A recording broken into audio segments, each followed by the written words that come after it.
ఒక మంచి అమ్మాయి ప్రతి ఒక్కరిని ప్రేమించింది. అయితే చివరికి ఆమె తెలుసుకుంది ఎవరూ ఆమెని నిజంగా ప్రేమించడం లేదని. కానీ చివరికి ఆమె ఒక మహత్తర నిర్ణయం తీసుకుంది. తనను తాను ఎంచుకుంది.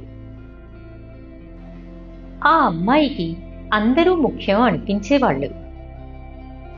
ఆమె ప్రేమను స్వతహాగా నిర్భయంగా ఇచ్చేది, ఏ బదులు అడగకుండా. ఎవరేం అడిగినా అందరికీ సాయం చేసేది.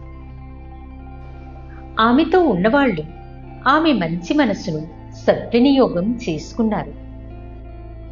కానీ ఒక్కరైనా ఆమెను నిజంగా అర్థం చేసుకున్నారా? లేదు.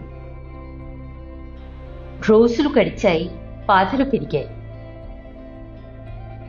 ఆమె తనను తాను ప్రశ్నించుకుంది, నా ప్రేమకు విలువ ఎక్కడ ఉంది అని.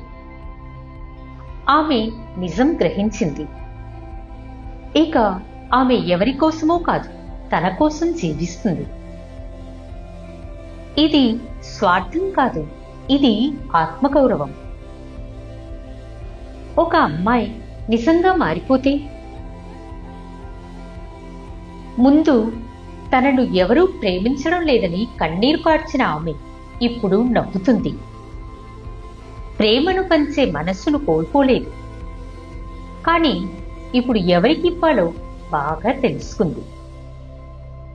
మన జీవితంలో ఎవరికైనా మనం మోక్షం కాకపోవచ్చు, కానీ మనకు మనమే మోక్షం కావాలి. ఎవరూ మన ప్రేమను గుర్తించకపోతే మనమే మన ప్రేమకు అర్హులం. ఈ కంటెంట్ నచ్చితే ఐ అగ్రీ విత్ యూ అని కామెంట్ చేయండి.